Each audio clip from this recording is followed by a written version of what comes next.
Baik, Assalamualaikum warahmatullahi wabarakatuh. Jumpa lagi sahabat profesor. Pada kesempatan kali ini kita akan mencoba menguraikan masalah perekonomian secara global, masalah ekonomi secara menyeluruh, secara agregat, hal apa saja yang akan menjadi pokok ataupun topik permasalahan yang akan dikupas tuntas secara makro ataupun secara keseluruhan, dan permasalahan-permasalahan apa saja yang menjadi bagian daripada perekonomian secara nasional yang akan menjadi penopang bergeraknya roda perekonomian, yang akan menjadi sumber-sumber pemasukan ataupun sumber-sumber permasalahan yang menjadi tanggung jawab sebuah negara ataupun institusi dalam memajukan ekonomi negara. Jadi kalau kita istilahnya melihat kepada perjalanan perekonomian dunia, maka dimanapun negara di dunia ataupun sehebat apapun sebuah negara, bahkan semaju dan secanggih apapun teknologi sebuah negara, maka tidak akan pernah bisa lepas dari masalah-masalah yang ada secara menyeluruh ataupun secara agregat daripada unsur-unsur ataupun indikator-indikator yang menjadi penopang ekonomi tersebut. Misalnya dalam hal ini kita lihat, kita ambil contoh masalah pengangguran, masalah inflasi, pertumbuhan ekonomi, masalah neraca perdagangan, dan hal-hal lain yang sifatnya menyeluruh ataupun yang menjadi acuan secara keseluruhan terhadap pertumbuhan ekonomi negara tersebut. Jadi misalnya kita lihat negara-negara maju di dunia seperti Amerika Serikat, negara Inggris dan lain sebagainya, tetap mereka tidak akan pernah mampu ataupun tidak akan pernah bisa menjadikan hal-hal yang kita sampaikan tadi menjadi nol, tidak mungkin. Karena itulah yang menjadi bagian daripada ruang lingkup mekanisme perekonomian secara menyeluruh atau secara agregat. Masalah-masalah ini akan saling berkaitan, dia akan saling terjadi istilahnya berkaitan ataupun terjadi saling menopang ataupun ditumpas ataupun diselesaikan satu masalah ekonomi, maka masalah yang lain pun akan timbul lagi. Jadi kalau secara ilmu ekonomi, variabel-variabel ekonomi secara agregat atau keseluruhan, ya misalnya seperti tadi pendapatan nasional, kesempatan kerja ataupun pengangguran, jumlah uang yang beredar, laju inflasi, pertumbuhan ekonomi maupun neraca pembayaran internasional, ini menjadi bagian daripada ekonomi secara makro. Maka dari itu kesempatan kali ini kita akan coba mengupas, kita akan coba menguraikan hal-hal yang berkenaan dengan ekonomi secara makro. Jadi kalau kita lihat secara garis besar, perbedaan antara makro maupun mikro ekonomi itu dari sisi luasnya jangkauannya. Ya, kita lihat misalnya dari segi harga. Kalau di sisi ekonomi mikro, maka harga itu merupakan komponen dari sebuah komoditas, komoditi barang tertentu. Sedangkan secara keseluruhan, maka makro ekonomi lebih mengupas harga dari sisi permintaan secara keseluruhan atau komoditas secara menyeluruh dari sebuah negara. Kalau kita lihat dari sisi unit analisisnya, pembahasan tentang ekonomi mikro itu spesifik kepada ekonomi secara individual, tentunya permintaan dan penawaran, perilaku konsumen, perilaku produsen, pasar, masalah penerimaan, biaya, laba rugi, ataupun masalah pendapatan perusahaan. Sedangkan secara makro, maka kita akan membahas tentang kegiatan ekonomi secara keseluruhan atau agregat. Contohnya, pendapatan nasional, pertumbuhan ekonomi, inflasi, pengangguran, investasi, dan kebijakan ekonomi sebuah negara. Tujuan analisisnya pun akan berbeda. Secara mikro lebih memfokuskan pada analisis tentang cara mengalokasikan sumber daya agar dapat dicapai kombinasi yang tepat. Nah, tentang permintaan dan penawaran tadi. Kalau secara makro, maka tujuan analisis lebih memfokuskan pada analisis tentang pengaruh kegiatan ekonomi terhadap perekonomian secara menyeluruh atau agregat. Itu kita lihat dari sisi tujuan analisisnya. Kalau lembaga-lembaga yang terlibat secara makro itu misalnya pemerintah, bank, lembaga keuangan, pihak yang melakukan ekspor impor. Kalau secara mikro yang terlibat dalam kegiatan ekonominya di rumah tangga atau pemilik faktor produksi dengan perusahaan pemilik teknologi dan peralatan. Nah, kalau masalah yang terjadi secara makro seperti tadi pengangguran, inflasi, pertumbuhan ekonomi yang tidak stabil, masalah dalam neraca pembayaran dan neraca perdagangan sebuah negara. Sedangkan secara mikro kita untuk menjawab pertanyaan yang timbul karena permasalahan keterbatasan sumber daya. Ya, kebutuhan manusia tidak terbatas, sumber dayanya terbatas gitu ya. Jadi untuk tercapainya tujuan efisiensi penggunaan sumber daya dan tercapainya kepuasan maksimal itu kalau kita lihat secara istilahnya mikroekonomi. Jadi akar dari ilmu ekonomi secara makro itu kalau kita lihat dari ekonomi secara klasik, ahli ekonomi di zaman dulu menerapkan model ekonomi mikro atau model klasik pada masa perekonomian yang luas. Contohnya, analisis penawaran dan permintaan secara klasik mengasumsikan bahwa penawaran tenaga kerja yang berlebih akan menyebabkan turunnya upah ke tingkat keseimbangan baru, yang akibatnya pengangguran tidak bertahan lama. Jadi secara model klasik bahwa semakin tinggi penawaran tenaga kerja maka semakin turun tingkat upah, nah, sehingga pengangguran tidak akan bertahan lama. Lalu terjadi revolusi secara Keynesian atau aliran Keynesian, nah, yang dipelopori oleh John Maynard Keynes, nah, bahwa bukan harga dan upah yang menentukan tingkat peluang kerja, melainkan tingkat permintaan atau agregat permintaan menyeluruh akan barang dan jasa yang mengakibatkan campur tangan pemerintah perlu disertakan dalam perekonomian ya untuk mempengaruhi tingkat keluaran ataupun output dari sebuah perusahaan dan menciptakan peluang kerja. Jadi caranya pemerintah merangsang permintaan agregat, permintaan menyeluruh dari sebuah negara yang intinya bahwa semakin banyak permintaan akan barang dan jasa, maka peluang munculnya prospek untuk tenaga kerja baru akan lebih banyak. Jadi semakin banyak permintaan akan barang dan jasa, maka peluang untuk menciptakan lapangan pekerjaan akan semakin besar. Jadi ada peran pemerintah dalam hal ini untuk merangsang perekonomian, merangsang tumbuhnya permintaan barang dan jasa, baru akan muncul masalah penanggulangan pengangguran. Jadi dalam hal ini bahwa permintaan barang dan jasa akan berhubungan dengan tingkat pengangguran, juga akan berhubungan dengan inflasi, berhubungan dengan pendapatan nasional, lalu dengan keseimbangan neraca perdagangan dan lain sebagainya. Makanya ini merupakan sebuah lingkaran yang tidak bisa diputuskan, bahwa tidak mungkin hanya misalnya nih inflasi saja yang kita tanggulangi atau pengangguran saja yang kita tanggulangi, tapi semuanya saling berkaitan. Ibarat sebuah jaring ataupun ya kita lihat bagaimana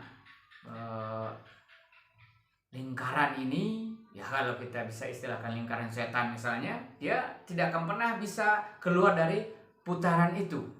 Maka peran pemerintah dalam hal ini sebagai regulator, sebagai fungsi pengawasan, sebagai fungsi untuk mengatur, sebagai fungsi untuk mengendalikan itu harus besar porsinya di sini. Jadi tidak mungkin bisa pemerintah bisa melepaskan diri. Misalnya contoh, bagaimana harga pada hari ini bisa dikendalikan oleh sekelompok orang ataupun kepentingan kelompok tertentu, sehingga yang terjadi bahwa masyarakat akan dirugikan di satu sisi, dan di sisi yang lainnya pertumbuhan ekonomi akan mengalami gangguan ataupun stabilitas secara ekonomi akan mengalami gangguan. Jadi bahwa pemerintah perlu menetapkan sebuah regulasi, menetapkan sebuah aturan, mengendalikan harga, bagaimana pemerintah harus bisa istilahnya dalam hal ini mengendalikan kelompok-kelompok tertentu, kepentingan-kepentingan tertentu yang tidak boleh memonopoli dalam sisi harga misalnya. Kita lihat contoh bahwa hari ini misalnya di Indonesia permintaan akan produk keluaran karet, ya, dalam hal ini hasil output produksi dari produk-produk yang berbahan baku karet itu tidak pernah berkurang. Kenapa? Tingkat pertumbuhan penduduk menentukan bahwa tingkat permintaan akan terus bertumbuh dan berkembang. Maka tidak mungkin secara logikanya bahwa harga karet, harga getah itu akan turun. Tapi hari ini kita lihat bahwa walaupun di satu sisi harga keluaran ataupun output produksi karet itu meningkat, misalnya kita ambil yang saat ini kendaraan bermotor, mobil, motor dan sebagainya menggunakan produksi karet, misalnya ada ban, ada bahan-bahan spare part yang sifatnya kecil-kecil, ataupun alat-alat elektronik dan lain sebagainya, semuanya yang menggunakan karet, mesin-mesin industri, semuanya terus meningkat. Tapi kita lihat bahwa harga di pasaran masyarakat, produsen karet, para petani karet, para istilahnya perkebunan karet, itu terus terjadi penurunan harga, tidak seimbang. Kita lihat bahwa harga keluarannya, barang jadinya, outputnya itu terus melonjak melambung tinggi, tapi dari sisi bahan bakunya kenapa turun? Kita lihat hari ini harga karet hanya Rp5.000 di tingkat petani. Betapa istilahnya ruginya petani mengeluarkan tenaga, biaya, waktu untuk menanam karet, menumbuhkan dengan berbagai macam misalnya subsidi pupuk dan sebagainya untuk bisa menghasilkan keluaran bahan baku karet tadi. Tapi kita lihat harga karet terus merosot, padahal harga produksi output di pabrik tinggi. Berarti ada missing link di sini. Siapa yang salah? Kenapa harga petani bisa rendah tapi harga di pabrik tinggi? Ya. Berarti intinya apa? Bahwa sebenarnya industri-industri karet, pabrik-pabrik karet tetap menerima harga karet ataupun membeli harga karet dengan harga tinggi, sehingga biaya produksinya pun menjadi tinggi. Maka harga pasaran dari produk karet menjadi tinggi. Berarti menandakan bahwa ada permainan di sini. Mungkin di kalangan ataupun di tingkatan tengkulak, di tingkatan istilahnya pengepul, ada permainan pihak-pihak tertentu yang dalam hal ini mencoba mempermainkan harga, sehingga masyarakat dalam hal ini harus terpaksa untuk menjual produksinya, yaitu getah yang mereka kumpulkan, mereka sadap setiap hari. Nah, berarti di sini ada mafia yang bermain, sehingga kita lihat harga komoditas masyarakat, karet, pala, cengkeh, ya, coklat, pinang, dan lain sebagainya, rempah-rempah, itu tidak pernah harganya masyarakat mendapat harga yang bagus. Nah, sawit, padahal hasil keluarannya tetap tinggi.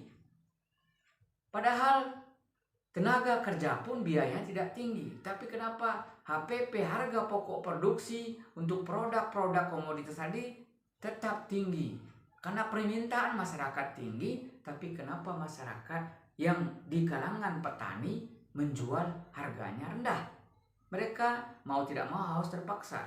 Dibuatlah situasi bahwa harga rendah, padahal harga di pabrik tinggi. Maka dalam hal ini peran serta pemerintahlah untuk mengatur alur, mengatur distribusi, mengatur dalam artian penetapan regulasi harga. Dalam hal ini, kalau kita lihat negara-negara maju, bagaimana kenapa masyarakatnya bisa menikmati perkembangan, menikmati kemajuan negaranya, karena mereka bisa mengatur harga, membuat harga stabil. Masyarakat sebagai produsen dilindungi kepentingannya, dilindungi keberadaannya, bahwa mereka bisa mendapatkan keadilan dari negara, yaitu mereka mendapatkan kestabilan harga, sehingga mengakibatkan tingkat ekonomi mereka naik, maka tingkat permintaan mereka pun akan naik, maka akan terjadilah yang namanya kestabilan ekonomi masyarakat, maka pendapatan negara pun akan meningkat. Nah ini, dalam ini kita lihat di negara Indonesia ini begitu banyak permainan, begitu banyak campur tangan pihak-pihak tertentu yang mengendalikan di luar pemerintah. Ini tidak sehat sebenarnya kalau kita lihat dari situasi ekonomi secara makro. Seharusnya pemerintah mampu melindungi masyarakat, melindungi hak-hak masyarakat, membuat keadilan di tataran masyarakat, yang semua itu akan berpengaruh kepada ekonomi secara keseluruhan. Seperti tadi, tingkat permintaan yang tinggi akan menciptakan peluang tenaga kerja yang tinggi, sehingga pengangguran akan menurun. Tapi dalam hal ini, kenapa Indonesia, negara yang besar, memiliki sumber daya yang besar, sumber daya alam apapun, tidak ada yang tidak kita miliki. Tapi hari ini kita lihat, kalau kita ambil sebuah semboyan, ya kita dengar di masa yang lalu bahwa Indonesia ini adalah surga, ya, bahkan tongkat kayu pun menjadi tanaman. Tapi surga yang mana yang sudah kita nikmati? Kita memiliki berbagai macam sumber daya mineral, gas alam, batu bara, ya, timah, nikel, segala macam kita miliki, semen. Bahkan satu-satunya negara di dunia tidak mungkin bisa diembargo oleh negara manapun di dunia adalah Indonesia. Karena kita memiliki sumber daya apapun. Hutan kita paling luas, pertanian kita paling subur, ya, sumber daya mineral kita, tambang kita, emas, semua kita punya, minyak bumi, emas kita terbesar di dunia. Tapi negara kita sampai hari ini tetap jadi negara berkembang. Kenapa? Tingkat ekonomi masyarakatnya tetap rendah. Karena negara tidak mampu melindungi kepentingan masyarakatnya. Mereka lebih melindungi kepentingan pribadinya. Makanya setiap orang yang menjadi penguasa di negeri ini hanya terus dan meneruskan kepentingan-kepentingan pribadi dan kelompoknya. Maka tidak akan pernah bisa negara Indonesia menjadi maju kalau kondisi ini terus tetap dipertahankan. Walaupun negara Indonesia, negara yang paling kaya di dunia. Buktinya apa? Bagaimana dulu di abad ke-15, 16, 17, negara Indonesia dikepung oleh berbagai negara di dunia. Negara-negara Eropa, Belanda, Portugis, Inggris, bahkan sampai Jepang sendiri.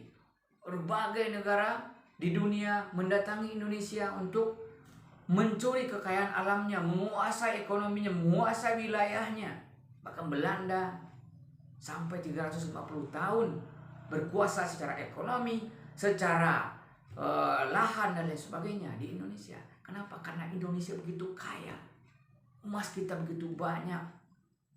Apa yang tidak kita miliki? Tapi kita lihat kemiskinan merajalela di mana-mana, kekurangan merajalela di mana-mana. Siapa yang bisa kita persalahkan dalam hal ini? Maka inilah fungsi dan peran pemerintah untuk mengendalikan kepentingan rakyat banyak. Walaupun kita bisa lihat dalam undang-undang bahwa misalnya dari catatan kita, fakir miskin dan anak terlantar dikuasai oleh negara, maka tugas dan tanggung jawab negara untuk menyantuni warga masyarakat, rakyat yang miskin, yang terlantar, yang tidak mampu. Kita lihat negara tetangga kita yang tidak memiliki apa-apa, tapi bisa rakyatnya makmur sejahtera. Singapura, Malaysia, Brunei hanya negara-negara kecil, tapi kita lihat tingkat kesejahteraan, tingkat kemakmuran negaranya, masyarakatnya begitu tinggi, pendapatan per kapita penduduknya tinggi. Mereka tidak memiliki apa-apa, negaranya kecil, Tapi negara kita begitu luas, ribuan pulau yang memiliki berbagai macam sumber daya alam yang tidak dimiliki oleh negara lain. Pertanian kita, hutan kita, tambang kita, lautan kita, semuanya. Bahkan begitu banyak orang yang berusaha untuk merampok, menjarah, merampas sumber daya alam kita. Makanya hari ini kita lihat fungsi-fungsi yang ada di negara ini lebih banyak dikuasai oleh asing. Bahkan kita lihat hari ini negara Indonesia yang masuk ke dalam MOU MEA, ya kan, bahwa hari ini perdagangan bebas di negara Asia Tenggara. Ini belum Asia. Maka persaingan secara perdagangan, persaingan secara tenaga kerja akan semakin tinggi persaingannya, ataupun peluang masyarakat, kesempatan masyarakat Indonesia, rakyat Indonesia semakin menipis. Ditambah lagi bahwa rakyat kecil, para petani, para nelayan, para peternak dan lain sebagainya tidak pernah mendapatkan haknya untuk dilindungi. Mereka bisa menjual hasil buminya, hasil pertaniannya, hasil perkebunannya, perikanannya, peternakannya dengan harga yang baik. Kenapa? Karena negara dalam hal ini tidak menjalankan fungsinya untuk mengatur, mengendalikan dari tingkatan harga. Karena permasalahan ekonomi secara makro tadi, pendapatan nasional, pertumbuhan ekonomi, inflasi, pengangguran, neraca perdagangan itu akan saling berkaitan. Kalau negara tidak menerapkan fungsinya, tanggung jawabnya, maka keadaan ini akan terus berlanjut sampai kapanpun. Apalagi sumber daya alam kita hari ini dikuasai oleh asing, dikendalikan, dikelola oleh asing. Apakah negara kita tidak mampu? Sumber daya kita tidak ada? Ada sumber daya manusia kita begitu pintar. Universitas kita banyak menghasilkan insinyur, sarjana, master, doktor yang hari ini bahkan dipakai oleh negara lain. Kenapa? Karena tidak diakomodir oleh negara dalam hal ini. Banyak masyarakat kita, banyak potensi-potensi sumber daya manusia kita yang menciptakan berbagai hasil produksi, menciptakan berbagai teknologi, tapi mereka tidak diakomodir, mereka tidak dilindungi haknya. Maka kita lihat banyak warga negara kita, para ahli kita yang menyeberang akhirnya pergi ke luar negeri. Dan tenaganya, ilmunya, kompetensinya, skillnya digunakan, dipakai oleh negara lain, memajukan negara lain, negara kita. Bahkan kita lihat kejadian di masa lalu, bagaimana kejadian PT Dirgantara Indonesia atau dulu Nurtanio mampu menciptakan pesawat yang canggih N250, bahkan sudah banyak permintaan dari berbagai negara untuk memproduksi pesawat N250. Tapi tiba-tiba kita lihat karena kepentingan pihak-pihak tertentu, entah mungkin karena takutnya pemimpin negara kita tidak beri pinjaman, diancam oleh IMF, ya tidak akan diberikan pinjaman, akhirnya Nurtanio atau PT DI dilarang untuk memproduksi pesawat. Ya, padahal sudah banyak pesawat yang dipesan oleh berbagai negara. Malah kita menggunakan produksi negara lain, produksi negara Cina, ya M60, yang padahal Cina sendiri hanya menggunakan 6 unit di negaranya. Kita malah membeli dari Cina. Itu hal yang dilematis, ironis sekali. Itu salah satu contoh. Bahkan PT DI pada akhirnya karena mereka sudah dapat pesanan yang besar dari berbagai negara, akhirnya mereka mengurangi, memphk-kan karyawannya sampai 13.000 orang. Bayangkan, munculnya pengangguran yang begitu besar, puluhan ribu. Hanya karena negara tidak berani, tidak memiliki bargaining position, tidak memiliki power untuk mempertahankan eksistensinya sebagai sebuah negara, takut tidak diberi pinjaman. Kenapa kita tidak mencontoh India? India dengan politik, dengan sahabat desinya, mereka berani diembargo oleh Amerika, mereka oleh Inggris. Mereka mau istilahnya tidak membeli dari negara lain, diembargo secara ekonomi, tapi mereka bisa berdiri bahkan hari ini termasuk negara yang diperhitungkan di dunia. Tapi Indonesia begitu kaya, bahkan tongkat dan gaib pun jadi tanaman katanya. Tanah kita tanah surga, tapi surga yang mana yang kita nikmati? Kita tetap sampai hari ini menjadi negara yang terbelakang, menjadi negara yang tidak mampu, kemiskinan tertinggi, korupsi tertinggi, pengangguran tertinggi. Lalu kemana dibawa sumber daya alam kita yang begitu kaya ini?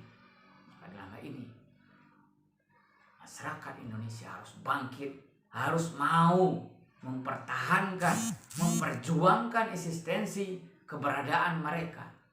Kalau tidak, anak cucu kita kelak akan menikmati buah dari pekerjaan kita hari ini, yang artinya apa? Mereka akan semakin terpuruk, mereka akan semakin merasakan kepahitan.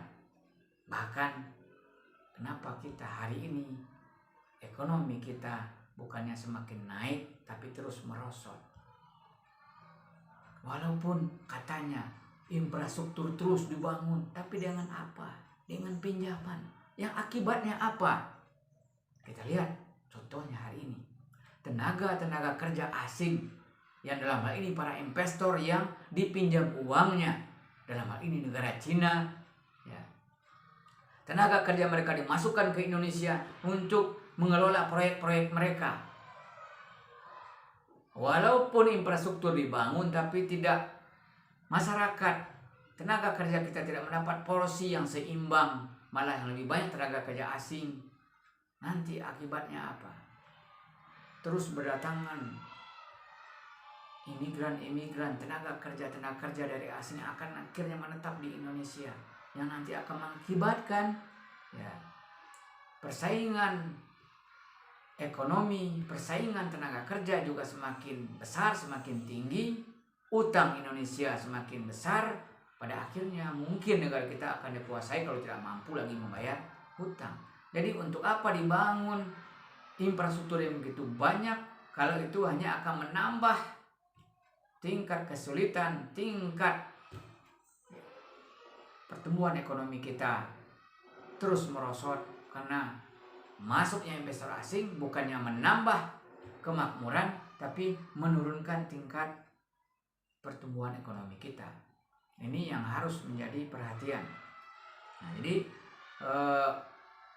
ekonomi secara makro ini, bagaimana pemerintah dalam hal ini harus mulai menjalankan fungsi dan perannya, bahwa kalau tidak mereka berupaya untuk mengelola sumber daya yang ada secara mandiri, maka Indonesia akan terus mengalami tingkat penurunan, tingkat kemiskinan akan meningkat, stabilitas ekonomi akan menurun, pendapatan nasional akan menurun, ya, inflasi juga akan naik, ya, pertumbuhan ekonomi akan merosot. Kenapa? Karena dalam hal ini fungsi utama pemerintah mengendalikan ekonomi secara makro tidak berjalan dengan sempurna. Ini kuncinya. Ya.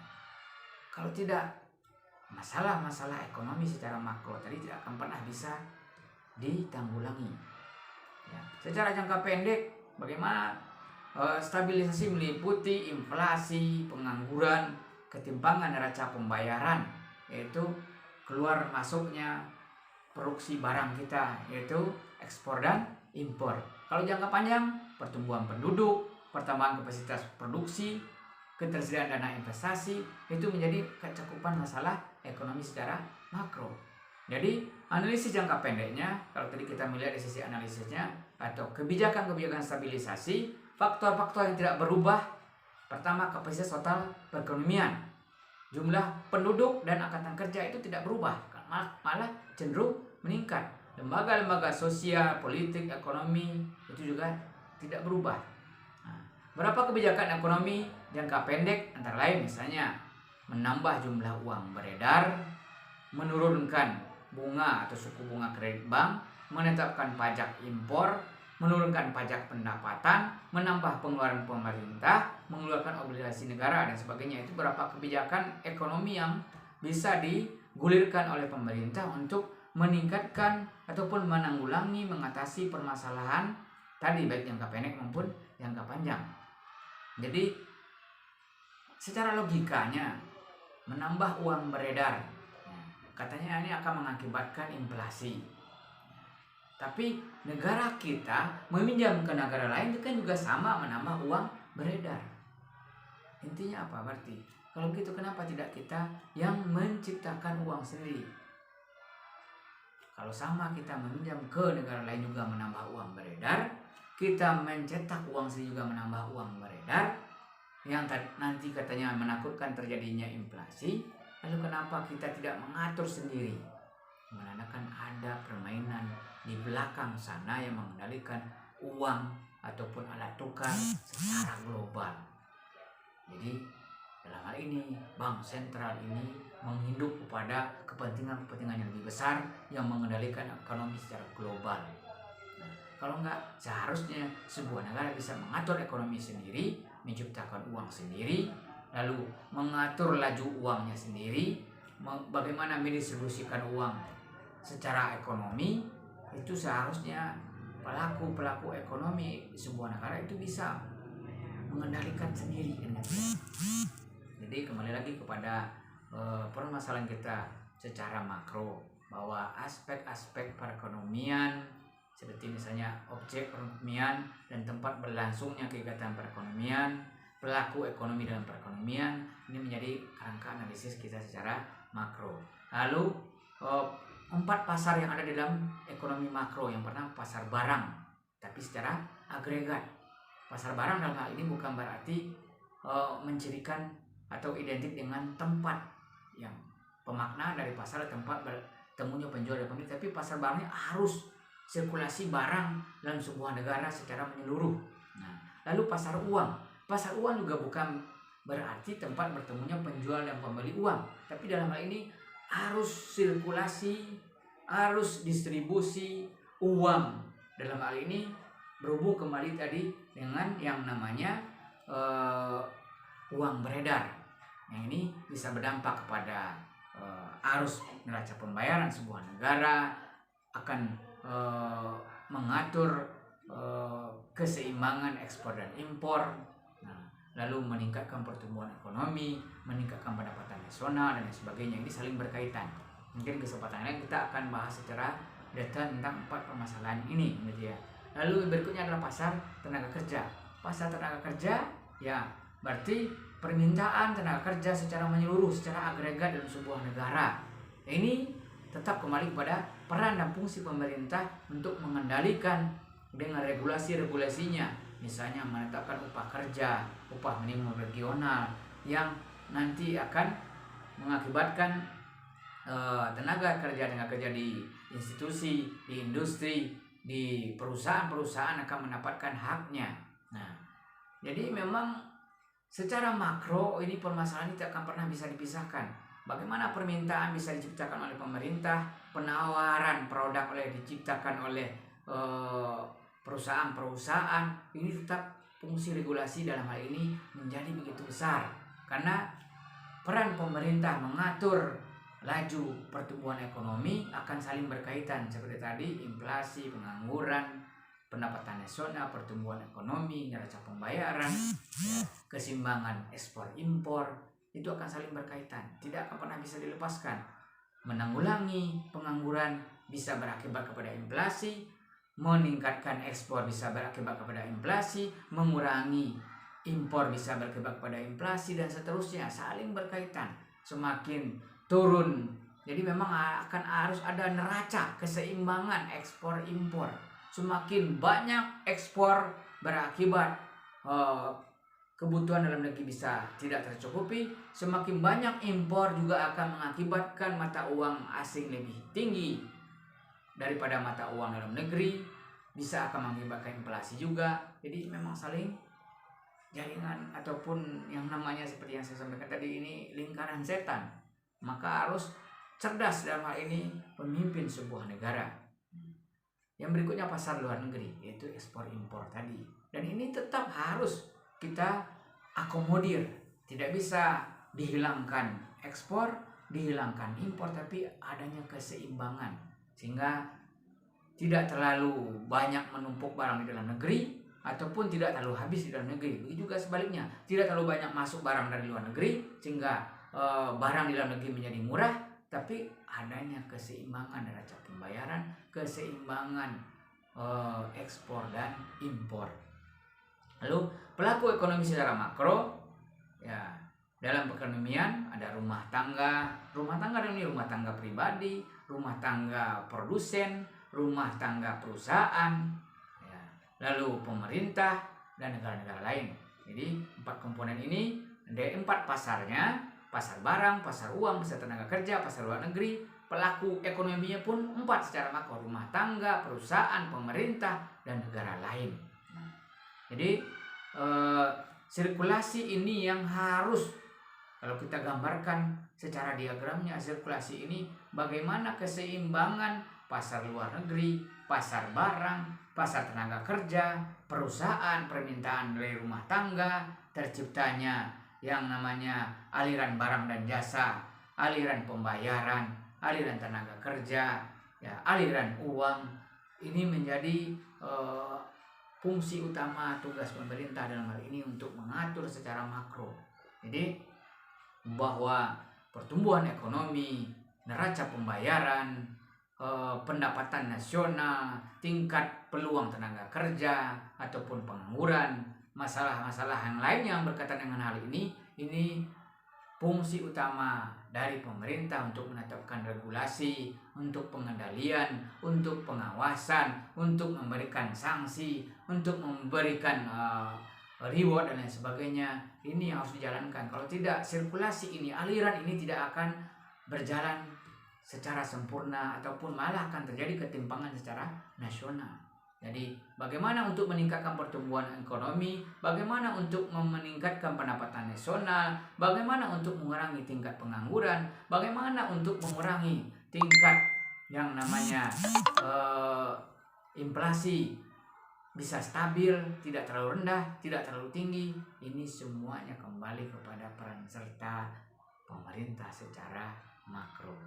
Jadi masalah-masalah yang terjadi di dunia ini, di negara manapun, sehebat apapun, tidak akan mungkin bisa lepas dari yang namanya seperti tadi, masalah pengangguran, inflasi, pertumbuhan ekonomi, neraca pembayaran, pendapatan nasional, itu akan selalu ada. Tinggal bagaimana memanagenya, bagaimana mengendalikannya, bagaimana membuat regulasi yang memihak kepada setiap kepentingan yang ada, stakeholder yang ada. Tidak hanya mengatur, tidak hanya mengendalikan, tidak hanya memberikan posisi kepada kelompok ataupun kepentingan-kepentingan tertentu, tapi mengakomodir seluruh kepentingan dari seluruh fungsi-fungsi tadi, seluruh pelaku-pelaku ekonomi tadi, gitu ya. Kalau kita lihat secara makro, penentuan kegiatan ekonomi, terdapat 4 pengeluaran atau permintaan secara menyeluruh atau agregat. Yang pertama, pengeluaran konsumsi rumah tangga, investasi perusahaan, pengeluaran konsumsi dan investasi pemerintah, kegiatan ekspor impor. 4 poin ini yang akan terus menjadi indikator-indikator yang menyertai ekonomi secara makro. Jadi bagaimana mengatur pengeluaran konsumsi rumah tangga, tidak terlalu istilahnya tingkat penawaran terlalu tinggi, permintaannya rendah, atau sebaliknya permintaan tinggi, penawaran rendah, juga akan mengakibatkan tadi munculnya pengangguran, munculnya inflasi. Jadi bagaimana terjadinya keseimbangan. Nah, semakin tinggi tingkat inflasi akan mengakibatkan kemampuan masyarakat untuk membeli tidak istilahnya bisa, ataupun pendapatan nasional, pendapatan per kapita masyarakat rendah, inflasi pun akan menjadi tinggi dan sebaliknya. Jadi semuanya akan terus saling berhubungan. Jadi kembali kepada pembahasan kita secara makro, tujuan ekonomi yang pertama menstabilkan kegiatan ekonomi, yang kedua mencapai tingkat penggunaan tenaga kerja penuh tanpa inflasi, yang ketiga menciptakan pertumbuhan ekonomi yang kuat, yang keempat menghindari masalah inflasi. Ini 4 tujuan ekonomi secara makro. Jadi masalah ekonomi kembali kepada yang kita uraikan tadi. Yang pertama pertumbuhan ekonomi, pengangguran, inflasi, dan neraca pembayaran. Ini 4 masalah utama ekonomi. Jadi ini dalam ini banyak 4 pelakunya juga 4. Pasar barang juga, pasar yang ada di dalam sebuah ekonomi secara makro juga 4. Pasar barang, pasar uang, pasar tenaga kerja, pasar luar negeri. Nah, tujuannya juga 4 ya. Secara makro menstabilkan kegiatan ekonomi, mencapai tingkat penggunaan tenaga kerja penuh tanpa inflasi, menciptakan pertumbuhan ekonomi yang kuat, menghindari inflasi. Masalah ekonomi juga 4, pertumbuhan ekonomi, masalah pengangguran, masalah inflasi, dan neraca pembayaran.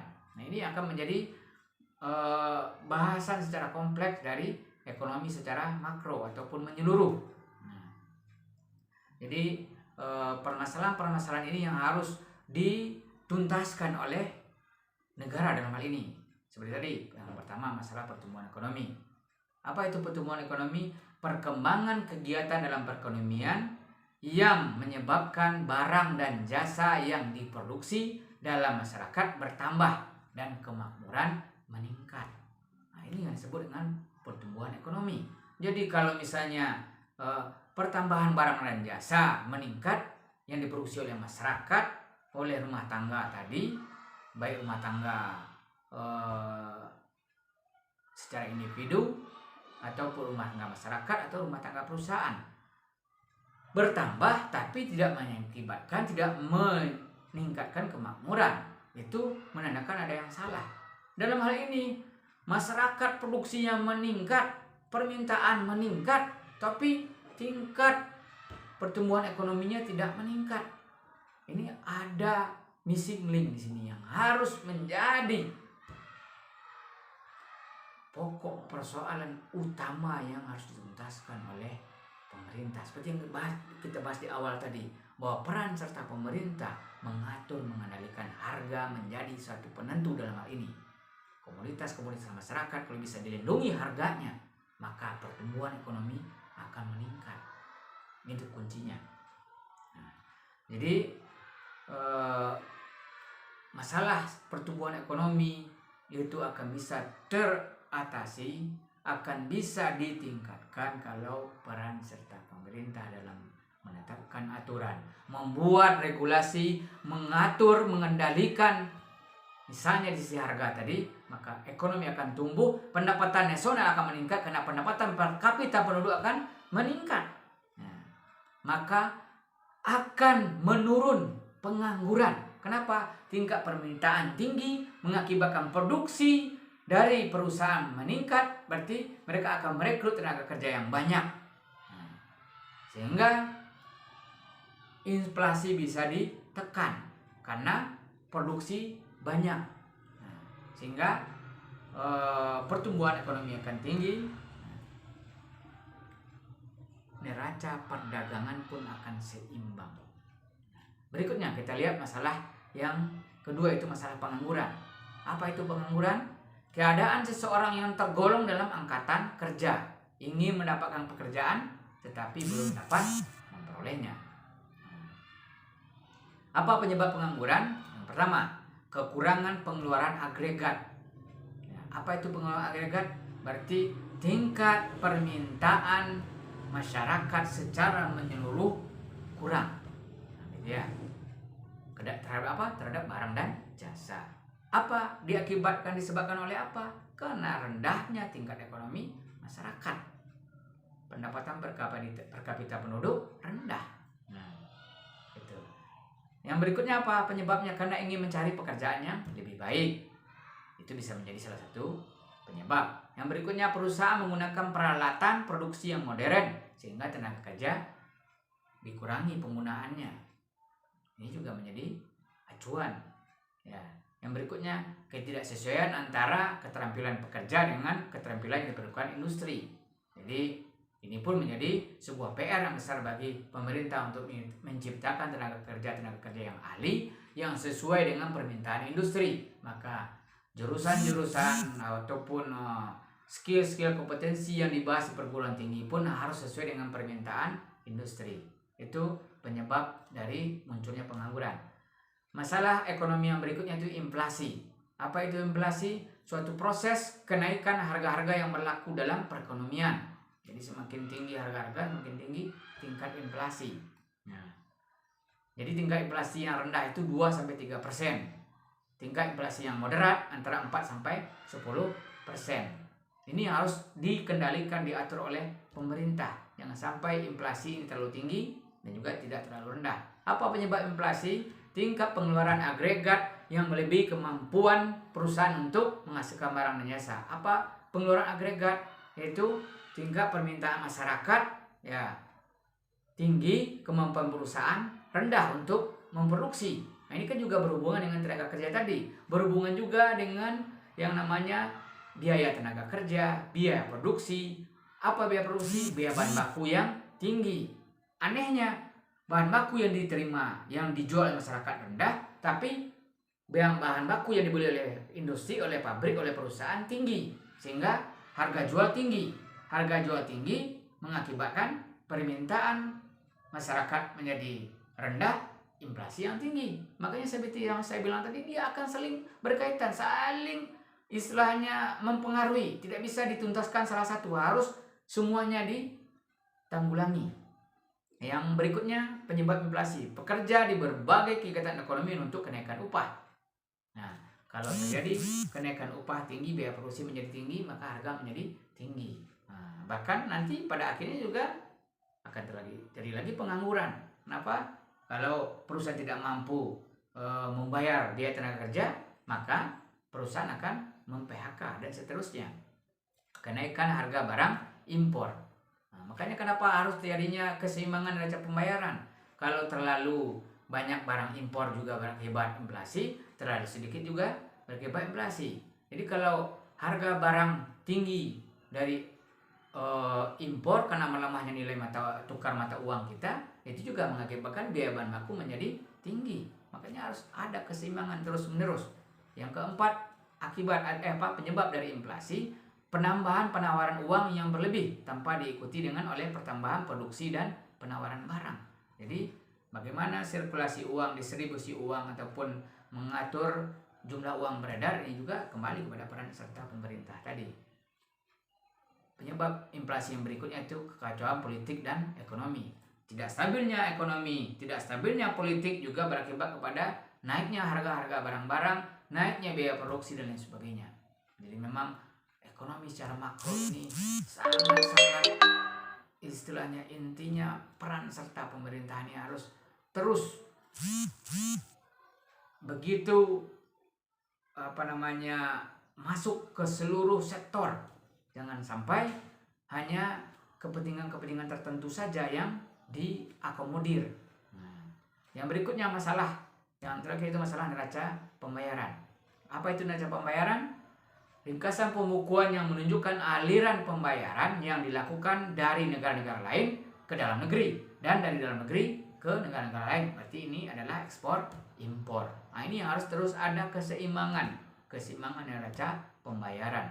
Nah, cakupan neraca pembayaran, penerimaan dari ekspor dan pembayaran untuk impor barang dan jasa, aliran masuk penanaman modal asing dan pembayaran penanaman modal keluar negeri. Lalu aliran keluar dan aliran masuk modal jangka pendek, investasi dalam hal ini. Nah, itu yang menjadi istilahnya cakupan neraca pembayaran. Yang berikutnya bagian dari neraca pembayaran. Yang pertama neraca perdagangan. Nah, apa itu? Menunjukkan perimbangan di antara ekspor dan impor. Lalu neraca keseluruhan. Nah, menunjukkan perimbangan di antara keseluruhan aliran pembayaran keluar negeri dan keseluruhan aliran penerimaan dari luar negeri. Jadi penerimaan dari ekspor, ya pembayaran dari impor. Nah, itu bagaimana keseimbangan ini harus diwujudkan oleh pemerintah. Terjadi ketidakseimbangan neraca pembayaran, misalnya kegiatan ekspor impor merupakan terjadi tidak seimbang, maka akan terjadi yang namanya tingkat pertumbuhan ekonomi, inflasi, pendapatan nasional, pengangguran, itu akan saling berpengaruh. Jadi aliran keluar masuk dana atau investasi ini berpengaruh terhadap permasalahan-permasalahan yang ada tadi. Impor yang berlebihan dapat mengurangi kegiatan ekonomi karena permintaan barang dari luar negeri lebih besar daripada permintaan dalam negeri. Nah, turunnya permintaan dalam negeri menyebabkan terjadinya pengangguran, ya kan?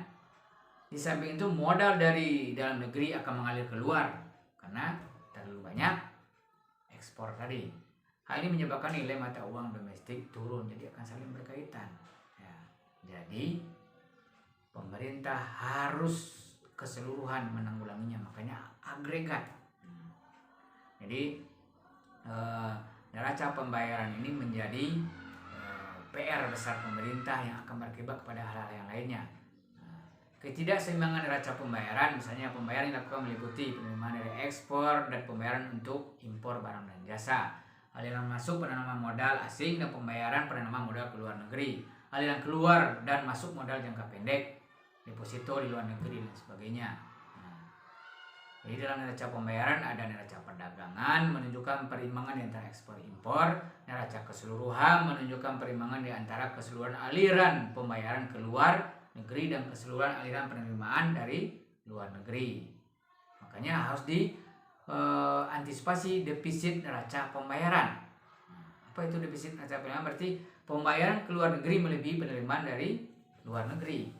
Maka itu yang menjadi PR besar pemerintah. Jangan sampai terjadi defisit. Makanya harus adanya neraca keseimbangan yang namanya mengakibatkan munculnya masalah-masalah yang ada di dalam negeri secara makro tadi, yaitu pengangguran, pertumbuhan ekonomi, ya, inflasi, neraca pembayaran. Oke, jadi intinya apa? Bahwa secara makro, secara menyeluruh, bagaimana pertumbuhan ekonomi sebuah negara bisa meningkat kalau peran serta pemerintah dalam hal ini dari sisi regulasi, pengawasan, pengendalian bisa berjalan dengan baik. Tentunya apa tadi? Bahwa harga di tingkat masyarakat bisa dikendalikan, bisa diatur, bisa dilindungi oleh pemerintah. Jangan sampai sekelompok orang, ya, mafia tertentu, ya, ataupun kelompok-kelompok tertentu mengendalikan harga, mengendalikan permintaan, mengendalikan penawaran, maka inflasi akan meningkat, pengangguran akan tinggi, pendapatan nasional akan rendah, pendapatan per kapita akan menurun. Oke, sahabat profesor, bahwa tugas kita, bahwa kemauan kita, keinginan kita selaku anak bangsa, kalau tidak mau bangkit untuk kembali menguasai sumber daya alam kita, potensi dalam negeri kita, maka negara kita sampai kapanpun hanya akan menjadi kacung-kacung, akan menjadi tamu di negerinya sendiri, akan menjadi budak di negeri sendiri. Padahal kita adalah negara kaya yang seharusnya kita lebih maju dari negara manapun. Karena tidak satupun negara di dunia akan mampu mengembargo Indonesia, karena kita punya segalanya. Kalau kita ambil contoh India tadi, dulunya mereka miskin, tapi karena mereka menerapkan politik swadesi, maka mereka bisa berjaya dengan kekuatannya sendiri, berdiri di atas kakinya sendiri, punya marwah, punya bergaining posisi, punya power untuk mengatur negara mereka, mengatur hidup mereka, mengatur kemajuan negara mereka, sehingga mereka berdiri sejajar hari ini dengan negara-negara besar di dunia. Sekian, itu catatan buat kita semua. Terima kasih. Assalamualaikum warahmatullahi wabarakatuh.